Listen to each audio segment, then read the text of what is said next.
Bismillahirrahmanirrahim. Assalamualaikum warahmatullahi wabarakatuh.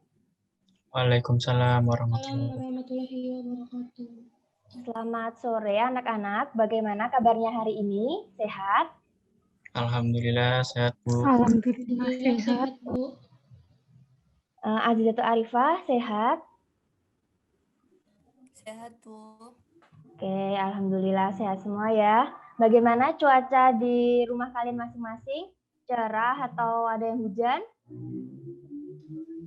Cerah, Bu. Cerah, Bu.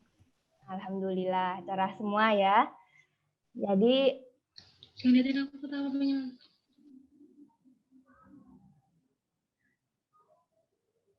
bagaimanapun cuaca di tempat kalian dan dimanapun tempat kalian berada, semoga kalian diberikan kesehatan dan kelancaran dan tetap dijaga protokol kesehatannya ya, anak-anak.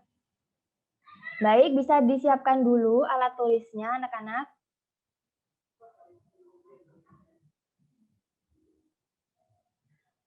Sebelum kita memulai pelajaran hari ini, alangkah baiknya kita berdoa terlebih dahulu. Menurut kepercayaan dan agama masing-masing, berdoa dimulai.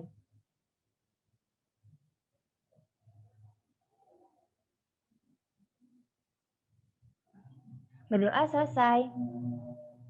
Baik, ini partisipannya ada 8 siswa ya, jadi sudah hadir semua ya, alhamdulillah. Jangan lupa untuk presensi di Google Classroom ya, anak-anak.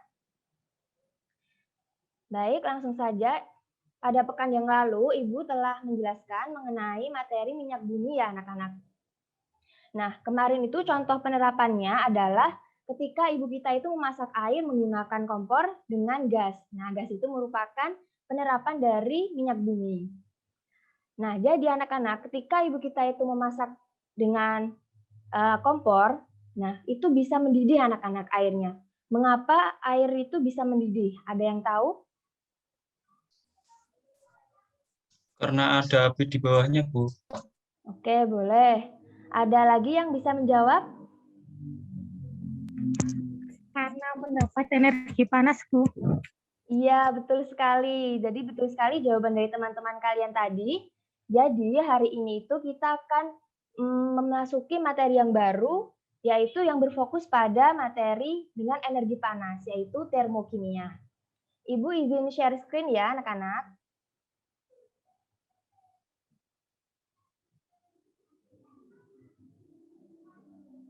Apakah sudah terlihat?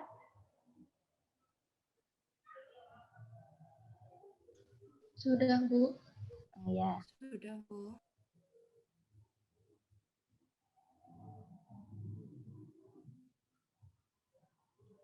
Baik anak-anak, jadi kita akan belajar mengenai termokimia.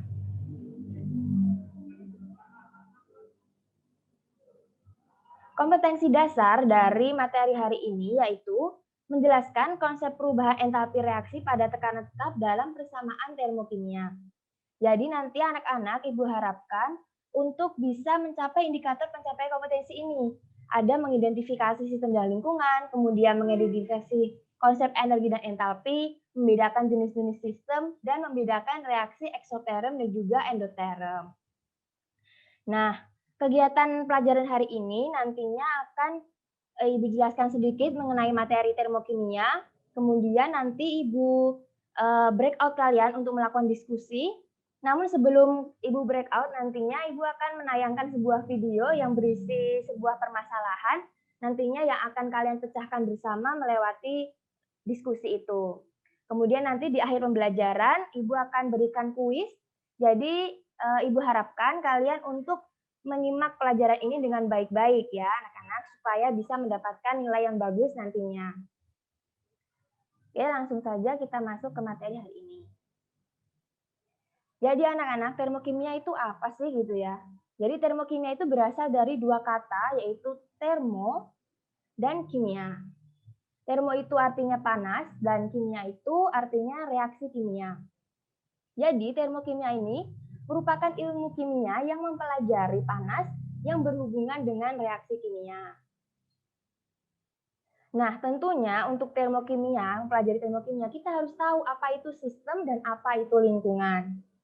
Nah, apakah anak-anak tahu apa itu sistem? Eh, Sistem itu sekumpulan elemen. Oh iya, boleh. Ada lagi yang punya jawaban yang lain? Kalau nggak salah reaksi kimia, Bu. Oke, reaksi kimia hampir dikit-dikit hampir betul. Mungkin ada yang mau menambahkan jawaban dari Azizatul Arifah? Saya mau menambahkan jawaban dari Rifa, Bu. Jadi, untuk sistem itu merupakan reaksi kimia yang sedang kita amati. Seperti itu, Iya, Bu. betul sekali ya. Terima kasih teman-teman yang sudah menjawab. Jadi, sistem itu reaksi kimia yang kita amati, yaitu di sana ada reaktan dan juga ada produk. Nah, jadi sistem ini merupakan fokus pengamatan. Jadi terdapat perubahan-perubahan energi yang terdapat pada sistem. Kemudian ada pula lingkungan. Apa itu lingkungan anak-anak? Segala sesuatu yang berada di sekitar kita, Bu. Iya, betul. Mungkin ada yang lain yang ingin menjawab? Semua hal yang berada di luar sistem, Bu. Betul, betul sekali ya. Jadi segala sesuatu yang berada di luar sistem ataupun di sekitar kita juga boleh. Jadi itu lingkungan ya anak-anak. Nah, kemudian ini ada gambar apa anak-anak? Api unggun, Bu. Iya, betul, api unggun. Jadi ketika kita berada di api unggun, pastinya kalian sudah pernah ya berada di dekat api unggun. Apa yang kalian rasakan saat berada di api unggun? Hangat, Bu. Iya, betul. Hangat. Nah, ketika hangat itu, maka apa ya yang berhubungan dengan materi kita hari ini tentang api unggun ini? Adakah yang tahu apa hubungannya? Saya izin menjawab, Bu. Oh iya, silakan. Siapa itu? Elma ya? Silakan Elma. Ya, jadi berkaitan dengan sistem dan lingkungan. Api unggun merupakan sistem dan kita berperan sebagai lingkungannya. Oke, betul, tepat sekali. Jadi nantinya api unggun ini merupakan sistem ya. Jadi di dalamnya itu terjadi reaksi pembakaran. Di mana reaksi pembakaran itu menghasilkan energi yang dilepaskan ke lingkungannya. Jadi betul sekali. Terima kasih Elma jawabannya. Jadi kita lanjut ke jenis-jenis sistem. Jadi sistem itu dibagi menjadi 3 anak-anak. Ada sistem terbuka, ada sistem tertutup, dan juga ada sistem terisolasi. Di sistem terbuka, itu seperti hanya ketika kita itu menuangkan air panas ke dalam gelas. Nah, ketika kita diamkan beberapa lama, air tersebut ya, air panas tersebut akan berubah menjadi dingin, gitu ya. Ini akan berubah menjadi dingin lama-lama. Nah, itulah terjadi transfer energi di dalamnya. Kemudian transfer masanya bagaimana, Bu? Transfer masanya itu ketika air panas ini langsung kontak langsung dengan lingkungannya, kan dia itu di dalam sistem ya anak-anak. Kemudian dia ada kontak langsung dengan lingkungan. Sehingga di dalam sistem terbuka itu, sistem dan juga lingkungan saling mempengaruhi. Untuk sistem yang tertutup, itu ketika kita menuangkan air panas ke dalam gelas, kemudian kita tutup. Nah, jadi tetap terjadi perubahan transfer energi, namun tidak terjadi perubahan materi atau massa. Kemudian sistem terisolasi, pastinya sudah paham ya anak-anak. Kalau sistem terisolasi itu berarti tidak berhubungan sama sekali, tidak terjadi kontak antara sistem dengan lingkungannya. Oke, jadi dalam mempelajari termokimia ini kita tidak lepas itu dari hukum kekekalan energi. Jadi energi itu tidak dapat diciptakan maupun dimusnahkan. Energi hanya bisa diubah dari satu bentuk energi ke bentuk energi yang lain. Nah, dari sini mungkin anak-anak ada yang tahu energi itu bisa diukur atau tidak bisa diukur ya anak-anak? Mungkin energi dapat diukur, Bu. Oke, mungkin ada yang punya pendapat yang lain? Saya punya pendapat, Bu. Oh iya, monggo. Siapa itu? Naomi, silahkan. Naomi, Bu. Jadi kalau menurut saya energi itu tidak dapat diukur, tapi yang bisa diukur itu perubahan energinya, Bu. Oh iya, betul sekali ya. Jadi betul apa yang dikatakan Naomi. Tidak apa-apa untuk Azizatul Arifah tetap mendapat poin plus karena sudah berani menjawab ya. Jadi betul, kalau energi itu tidak bisa diukur, sedangkan yang bisa diukur adalah perubahan energinya. Nah, begitu pula dengan entalpi. Entalpi itu juga tidak bisa diukur, sedangkan yang bisa diukur adalah perubahan entalpinya. Perubahan entalpi apa itu, Bu? Perubahan kalori yang terjadi pada suatu reaksi kimia. Nah, di sini ada rumusnya, anak-anak. Ya, rumusnya itu delta H reaksi itu sama dengan delta H produk dikurangi delta H reaktan. Nah, untuk rumus ini harus kalian pahami dan kalian hafalkan gitu ya, agar kalian bisa memahami materi subbab berikutnya, yaitu materi tentang reaksi eksoterm dan juga reaksi endoterm. Nah, kita masuk ke reaksi eksoterm. Jadi, ekso gitu ya, exit, keluar. Sehingga terjadi perpindahan energi dari sistem menuju lingkungannya. Jadi dia melepaskan kalor ke lingkungannya. Nah, seperti halnya pada grafik ini anak-anak. Kita bisa lihat di sini ini adalah untuk reaktan ya. Kemudian di sini itu produknya. Ketika reaktan itu agar bisa menjadi produk, dia harus melewati kompleks teraktivasi, yaitu energi aktivasi. Nah, energi aktivasi itu apa gitu ya? Energi aktivasi itu merupakan energi minimum yang dimiliki oleh suatu zat untuk memulai suatu reaksi ini. Nah, bisa kita lihat bahwa energinya si reaktan itu berada di sini ya anak-anak. Kemudian untuk energi yang produk ada di bawahnya. Sehingga dapat kita simpulkan bahwa delta H dari reaktan itu lebih besar daripada produknya ya, seperti yang ada di diagram samping kanan ini. Jadi disimpulkan bahwa delta H pada reaksi eksoterm itu negatif. Kemudian suhu lingkungan di reaksi eksoterm itu naik. Nah, sampai di sini mungkin ada pertanyaan anak-anak atau sudah paham? Saya izin bertanya, nggih, Bu. Oh iya, silakan, Amalia. Contoh penerapan dari reaksi eksoterm dalam kehidupan sehari-hari itu seperti apa, nggih, Bu? Biar saya lebih paham mengenai reaksi eksoterm ini. Oh iya, oke. Terima kasih telah diingatkan, Mbak Amalia. Jadi reaksi eksoterm itu contohnya seperti halnya yang tadi Ibu sebutkan di awal, api unggun. Nah, api unggun itu merupakan contoh dari reaksi eksoterm. Ketika ada reaksi pembakaran gitu ya, reaksi pembakaran kayu, nantinya dia akan menghasilkan energi yang dilepaskan ke lingkungannya. Sehingga kita yang berada di lingkungannya itu akan merasakan panas dari api unggun itu.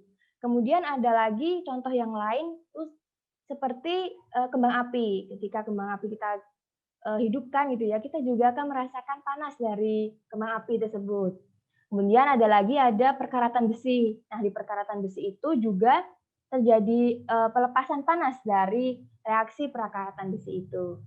Mungkin itu dulu sudah paham, Amalia? Baik, Bu, sudah paham. Terima kasih.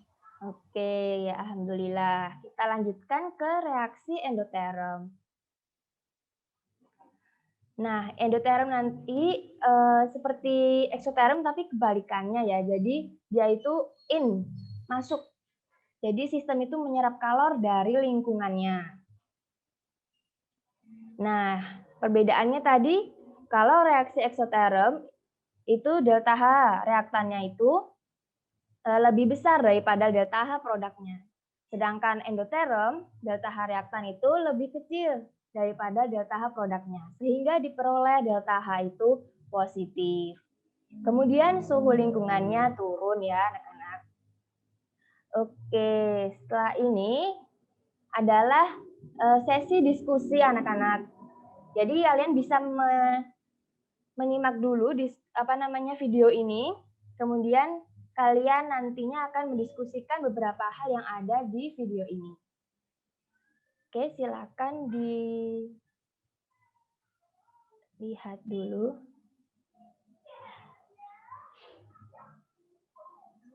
Yang perlu dipersiapkan adalah piring,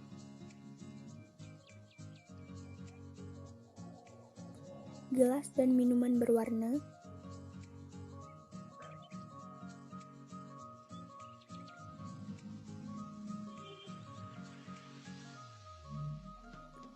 lilin dan korek api,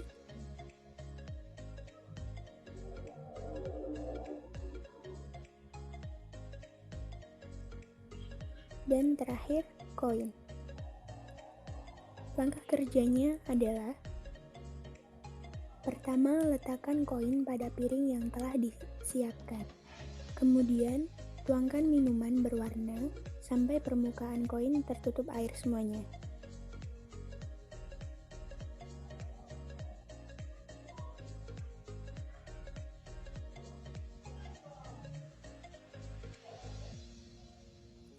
Lalu, bagaimana cara mengambil koin tanpa menyentuh air sedikit pun? Baiklah, caranya adalah dengan meletakkan lilin pada bagian tengah piring, kemudian nyalakan api,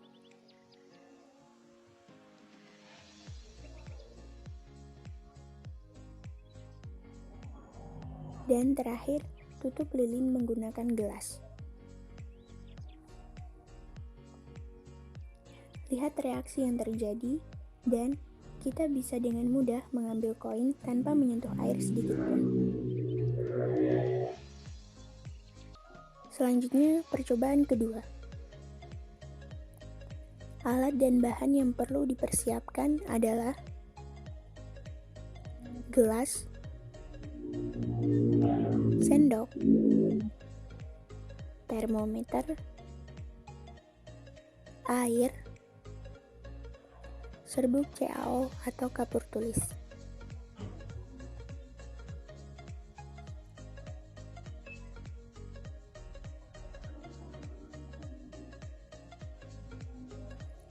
Langkah kerjanya adalah: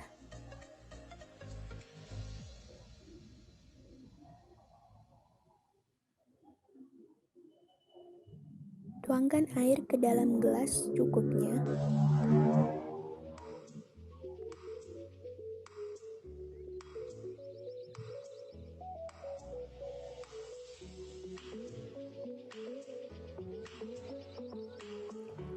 Ukur suhu awal air menggunakan termometer.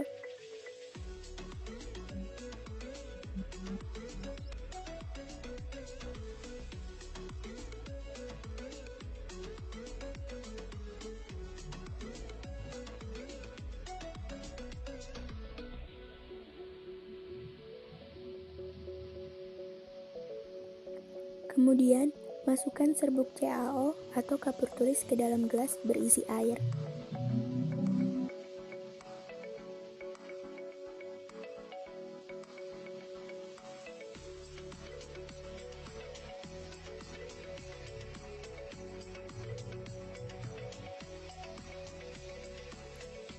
Kemudian, aduk campuran tersebut.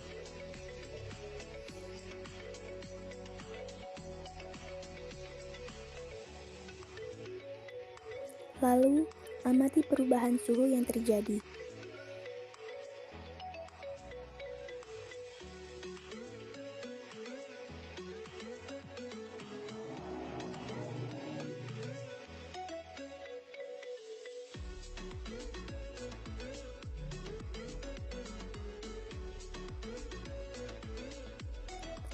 Suhu akan meningkat dari 31 derajat Celcius menjadi 35 derajat Celcius.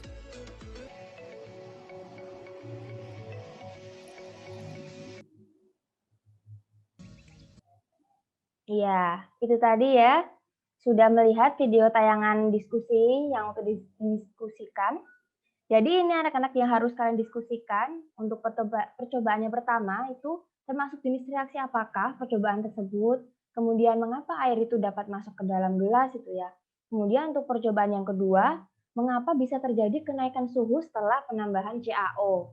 Kemudian termasuk jenis apakah percobaan tersebut dan tulis reaksi yang terjadi. Mungkin bisa di screenshot dulu anak-anak. Nanti hasil diskusinya bisa diketik. Kemudian setiap anggota kelompok bisa nanti hasilnya harus menulis semua sehingga bisa mengumpulkan di Google Classroom ya anak-anak. Baik, Ibu akan stop share untuk melakukan breakout Zoom. Nanti Ibu breakout secara acak ya, jadi tidak Ibu bagi.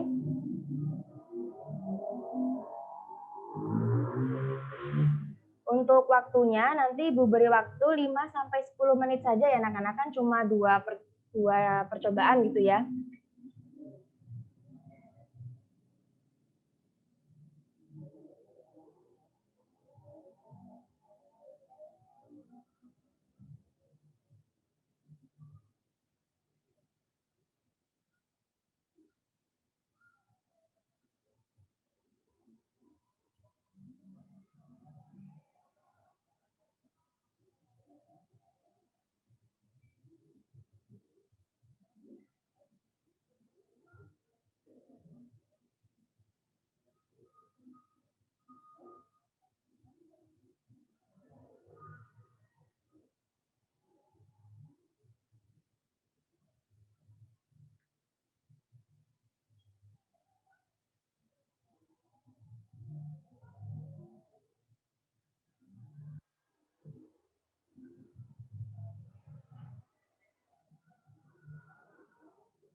Boleh Bu Bakti.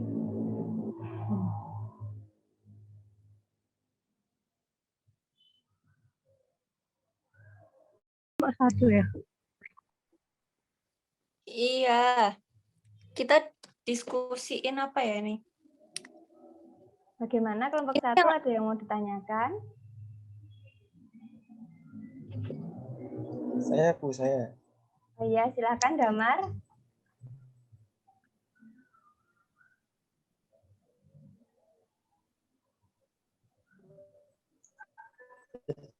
Untuk percobaan nomor 2 itu kan Bu, menghasilkan apakah itu nanti juga melepaskan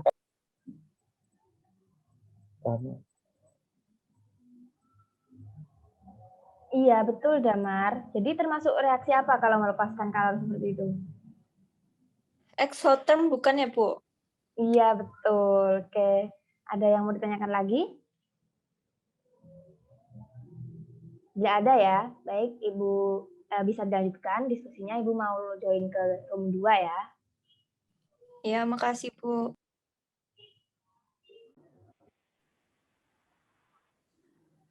Baik, bagaimana kelompok 2? Apakah masih ada yang dibingungkan?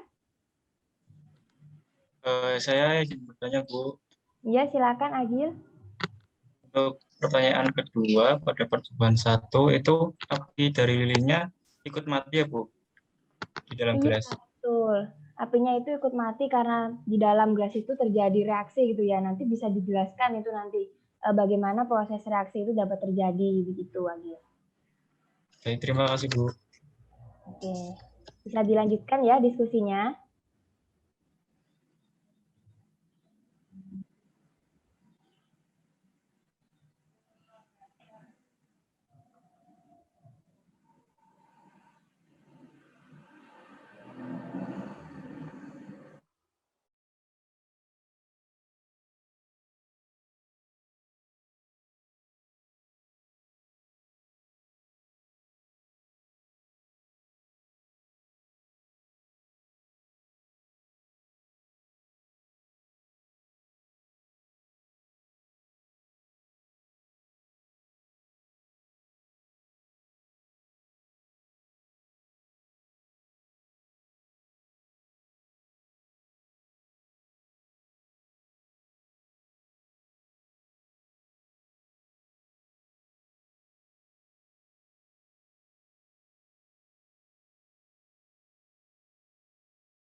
Baik, anak-anak sudah selesai ya diskusinya. Silakan mungkin kelompok berapa yang mau menjelaskan hasil diskusi untuk percobaan yang pertama? Kelompok 2, Bu. Oh iya, silakan kelompok 2. Saya Azzatul Arifah mewakili kelompok 2. Reaksi yang terjadi pada percobaan 1 termasuk reaksi endoterm, di mana api lilin yang ditutup dengan gelas akan kehabisan oksigen sehingga api pada lilin mati. Api pada lilin di dalam gelas ini termasuk sistem, oleh karena itu air dapat masuk ke dalam gelas karena air merupakan lingkungan dari sistem tersebut. Baik, terima kasih kelompok 2. Mungkin ada yang tidak setuju dengan jawaban kelompok 2? Sudah setuju, Bu. Oke, alhamdulillah sudah setuju semua ya. Jadi betul apa yang dikatakan kelompok 2 tadi, bahwa yang pertama itu tadi ya, api lilin dimasukkan ditaruh gelas itu ya, itu termasuk reaksi endoterm, di mana reaksinya itu perpindahan panas dari lingkungan ke sistem. Jadi terlihat sekali ya menyerapnya begitu. Jadi sangat tepat sekali jawabannya. Air terserap masuk ke dalam gelas karena lilin itu kehabisan oksigen. Ketika gelas itu ditutupkan ke lilin, maka dia akan menjadi pembatas gitu, pembatas antara si lilin itu dengan lingkungannya, dengan udara, sehingga ia pun menarik si air-air yang ada di sekelilingnya itu untuk masuk ke sistemnya. Seperti itu. Mungkin selanjutnya bisa dilanjutkan. Siapa yang, kelompok berapa yang mau ingin menjawab diskusi yang percobaan kedua? Dari kelompok 1 mau, Bu. Oh iya, silakan kelompok 1. Ya, baik. Perkenalkan, nama saya Nomi, perwakilan dari kelompok 1 akan memaparkan hasil diskusi kami tentang percobaan yang kedua. Jadi, pada penambahan CaO itu terjadi kenaikan suhu karena terdapat reaksi di dalamnya. Jenis reaksi ini adalah reaksi eksoterm, di mana perpindahan kalor yang terjadi yaitu dari sistem ke lingkungan. Dan reaksi yang terjadi yaitu CaO solid tambah H2O liquid menjadi CaOH2 kali aqueous. Begitu, Bu. Oke, baik. Terima kasih kelompok 1. Mungkin ada yang punya pendapat lain atau tidak setuju dengan jawaban kelompok 1? Setuju, Bu. Oke, setuju semua ya. Jadi betul ya tadi apa yang dikatakan kelompok 1. Jadi reaksi penambahan CaO pada air itu merupakan reaksi eksoterm, di mana reaksi tersebut terjadi perpindahan panas gitu ya dari sistem ke lingkungan sehingga dia mengalami kenaikan suhu sistem seperti itu. Kemudian ada reaksinya tadi betul, CaO solid ditambah H2O liquid menghasilkan CaOH2 kali aqueous. Baiklah, kita telah sampai di ujung pelajaran ya anak-anak. Mungkin ada yang ingin menyimpulkan apa pelajaran kita hari ini itu mempelajari apa saja? Saya, Bu, mencoba untuk menyimpulkan pembelajaran hari ini. Iya, silakan Tamara. Hari ini kita mempelajari mengenai sistem dan lingkungan, kemudian untuk ada jenis sistem, reaksi eksoterm, dan reaksi endoterm. Untuk perbedaan dari sistem dan lingkungan, sistem itu merupakan reaksi kimia yang berlangsung, sedangkan lingkungan itu adalah hal-hal yang berada di luar sistem. Kemudian untuk jenis sistem, itu ada sistem terbuka, tertutup, dan terisolasi. Kemudian untuk reaksi eksoterm itu merupakan reaksi yang melepaskan energi. Kemudian reaksi endoterm merupakan reaksi yang menyerap energi. Seperti itu, Bu. Oke, terima kasih Tamara. Mungkin ada yang ingin menyebutkan ciri-ciri reaksi eksoterm dan endoterm itu apa saja tadi? Saya izin mencoba menjawab ya, Bu. Oke, terima kasih. Siapa? Amalia ya. Jadi untuk ciri-ciri dari reaksi eksoterm yang pertama itu dapat melepaskan kalor, di mana kalor itu berpindah dari sistem ke lingkungan. Lalu delta H reaksinya lebih besar daripada delta H produk sehingga delta H-nya itu bertanda negatif. Lalu untuk reaksi endotherm itu menyerap kalor, di mana kalor berpindah dari lingkungan ke sistem. Lalu delta H produknya itu lebih besar dari delta H reaksi, jadi delta H-nya bertanda positif. Oke, terima kasih Amalia telah menyimpulkan. Jadi Tamara dan Amalia sudah menyimpulkan ya tadi materi kita hari ini. Jadi setelah ini kita sebagaimana yang sudah Ibu sampaikan tadi di awal ya, kalau kita akan mengadakan kuis gitu ya. Nanti anak-anak bisa mengerjakan kuis yang Ibu kirimkan lewat chat Zoom. Nanti waktunya 10 menit ya anak-anak. Jadi nanti setiap soal itu sudah ada waktunya. Jadi kalian bisa langsung sekali jawab gitu ya, langsung menjawab. Nanti jawabannya akan tertera di sana. Misalkan kalian salah, nanti ada tulisannya seperti itu. Nanti di akhir akan ada rankingnya juga. Jadi kalian harus belajar, harus menjawabnya dengan benar gitu ya. Baik, silakan dikerjakan. Kuisnya sudah Ibu kirim lewat chat Zoom ya anak-anak. Jadi waktunya sampai jam 16.25 ya anak-anak. Silahkan.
Apakah sudah selesai anak-anak?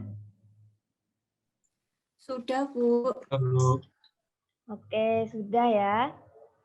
Baiklah, karena kita sudah selesai untuk belajar hari ini.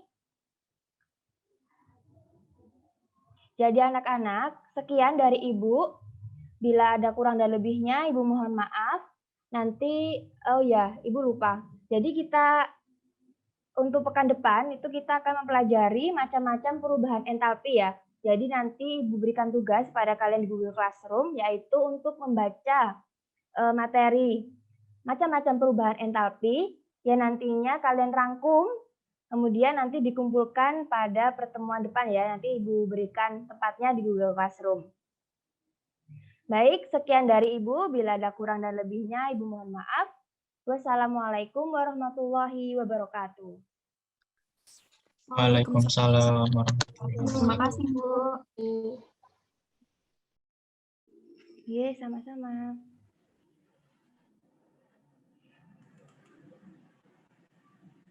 Ya, terima kasih Mbak.